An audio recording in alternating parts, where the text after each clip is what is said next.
मालेगावमध्ये टिपू सुलतानच्या फोटोवरून पुन्हा एकदा राजकीय स्फोट होण्याची चिन्ह दिसत आहेत. मालेगाव महानगरपालिकेचे उपमहापौर शान-ए-हिंद निहाल अहमद यांनी आपल्या दालनात टिपू सुलतान याचा फोटो पुन्हा लावणार असल्याचं जाहीर वक्तव्य केलं आहे.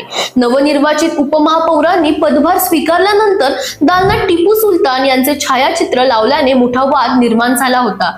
हिंदुत्ववादी संघटना, शिवसेना आणि भाजप आक्रमक झाले होते. फोटो काढा अन्यथा आम्ही येऊन काढू असा इशाराही देण्यात आला होता. त्यानंतर मनपा प्रशासनाने तो फोटो हटवला.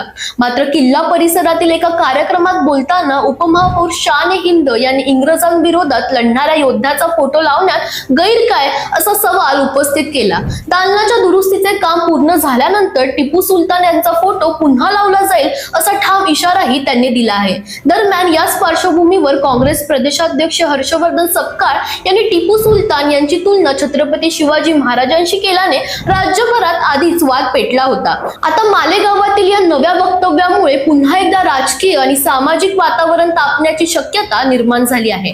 दरम्यान तुम्हाला अशाच पॉलिटिक्स रिलेटेड अपडेट्स हव्या असतील तर इंडिया लीडरला फॉलो करायला विसरू नका.